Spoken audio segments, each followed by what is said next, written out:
అంతా కుంభమేళ మహిమ. ఇటీవల కాంగ్రెస్ అధ్యక్షుడు మల్లికార్జున ఖర్గే ఓ మాట అన్నారు. కుంభమేళాకి వెళ్ళి 3 సార్లు మునిగి స్నానాలు చేయడం సెలబ్రిటీలకి ఫ్యాషన్ అయిపోయింది అని అన్నారు. ఆయన ఏ ఉద్దేశంతో అన్నారో అది పక్కన పెడితే కుంభమేళాకి మాత్రం పేదలు, సంపన్నులు, పారిశ్రామికవేత్తలు, సినీ సెలబ్రిటీలు, వ్యాపారవేత్తలు, ఆధ్యాత్మికవేత్తలు ఇలా ఒక్కరు కాదు అన్ని రంగాల వారు వెళ్తున్నారు. ఉత్తరప్రదేశ్ ప్రయాగరాజ్లో త్రివేణి సంగమాన్ని చేరి హర్ హర్ మహాదేవ శంభో శంకర అంటూ గంగమ్మ ఒడిలో పవిత్ర స్నానాలు చేస్తున్నారు. అయితే కొంతమంది అక్కడికి వెళ్ళకపోయినా తమ వంతుగా తమకు దగ్గరలోని ఆలయాలకు వెళ్ళి పూజలు చేస్తున్నారు. మౌని అమావాస్య, వసంత పంచమి ఇలా వస్తున్న ప్రతి పండుగలో తమ వంతుగా పాల్గొని భక్తి ప్రవర్తులను చాటుకుంటున్నారు. ఇలా చాలామంది టాలీవుడ్ సెలబ్రిటీలు భక్తి మార్గంలో పయనిస్తున్నారు. తాజాగా ఈ లిస్టులో టాలీవుడ్ నటి జ్యోతి లబాలా కూడా చేరిపోయింది. ఇటీవల మౌని అమావాస్య సందర్భంగా జ్యోతి తనకు దగ్గరలోని కాలభైరవ ఆలయానికి వెళ్ళి పూజలు చేసింది. దీపాలు వెలిగించి పువ్వులతో స్వామికి అభిషేకం చేసింది. ఆలయంలో పాటించాల్సిన సాంప్రదాయ ఆచారాలన్నీ పాటించింది. కర్పూర హారతి ఇచ్చి ఎంతో ఆనందం వ్యక్తం చేసింది. ఇందుకు సంబంధించిన వీడియోని తన ఇన్స్టాగ్రామ్ పేజ్లో పోస్ట్ చేసుకుంది. ఈ పూజ చేయడం ద్వారా స్వామి ఆశీస్సులు పొందిన ఫీల్ కలిగిందని ఓ వీడియో క్యాప్షన్ ఇచ్చింది. ఈ వీడియో చూసి నెటిజన్లు ఎంతో ఆనందం వ్యక్తం చేస్తున్నారు. కొంతమంది ఆ ఆలయం ఎక్కడుందో చెప్పాలని అడుగుతున్నారు. జ్యోతి జనవరి 1న కూడా ఇలాగే తెల్లవారుజామున ఆలయానికి వెళ్ళి పూజలు చేసింది. విజయవాడ ఇంద్రకీలాద్రి కనకదుర్గమ్మ ఆలయానికి వెళ్ళిన జ్యోతి అక్కడ ఆలయ పరిసరాలలో తిరుగుతున్న వీడియోను కూడా పోస్ట్ చేసింది.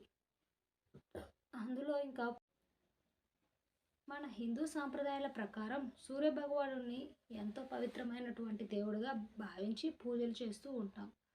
ప్రతి ఆదివారం సూర్యభగవానుడికి ప్రత్యేకమైన దినంగా భావించి సూర్యభగవానుడిని పూజిస్తూ ఉంటాం. అలాగే ప్రతిరోజు సూర్య నమస్కారాలు వంటివి కూడా చేస్తుంటాం. ఇక సూర్యభగవానుడికి అత్యంత పవిత్రమైన రోజును రథసప్తమిగా జరుపుకుంటారు. ఇక ఈ ఏడాది రథసప్తమి ఫిబ్రవరి 4వ తేదీ జరుపుకోనున్నారు.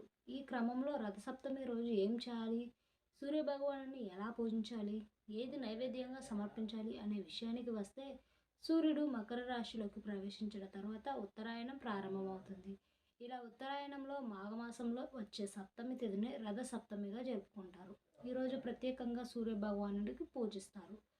ఉదయమే నిద్రలేచి నది స్నానం ఆచరించడం ఎంతో మంచిది. ఇలా నది అందుబాటులో లేనివారు ఇంట్లోనే స్నానం చేసి సమయంలో తలపై జిల్లేడాకు, రేగుపండును పెట్టుకొని చేయటం ఎంతో మంచిది. ఇలా స్నానం చేసిన తర్వాత సూర్యభగవానుడిని రాయి చెంబులో నీటిని వేసుకొని ఆర్జ్యం ఇవ్వాలి. అనంతరం సూర్యభగవానుడి చిత్రపటాన్ని శుభ్రం చేసి ఎర్రటి పుష్పాలతో అలంకరించుకోవాలి. ఇక స్వామివారికి ఎంతో ఇష్టమైన పాల పొంగలిని నైవేద్యంగా సమర్పించాలి.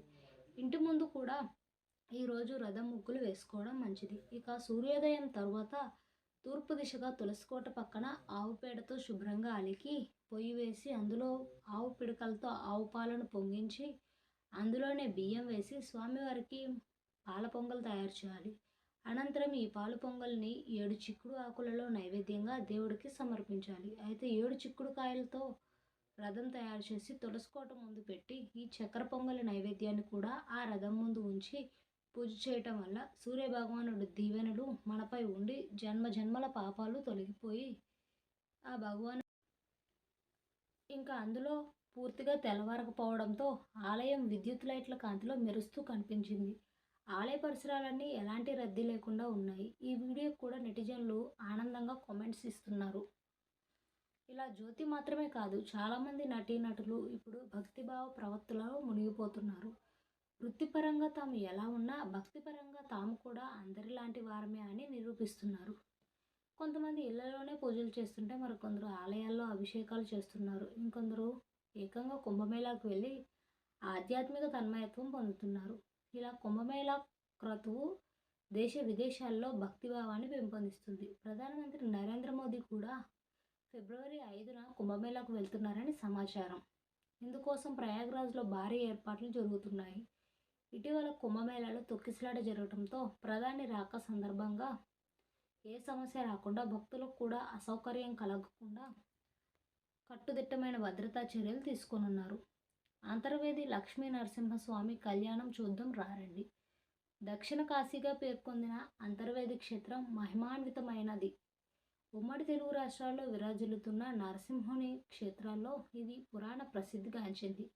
లక్ష్మీ నరసింహస్వామి కళ్యాణానికి రాష్ట్రం నలుమూలల నుంచి వేలాదిగా భక్తులు తరలి వస్తారు.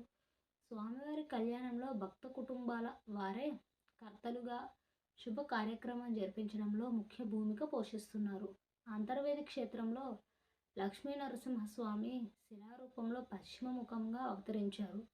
ఏటా మాఘమాసంలో శుద్ధ సప్తమి నుంచి 9 రోజుల పాటు క్షేత్రంలో లక్ష్మీ నరసింహ స్వామి దివ్య తిరుకల్యాణ మహోత్సవాలు కనుల వైకుంఠంగా సాగుతాయి. మాఘమాసం సూర్యభగవానుడికి ప్రీతికరమైనది. సూర్యనారాయణ మూర్తి సాక్షాత్తు నారాయణ స్వరూపం.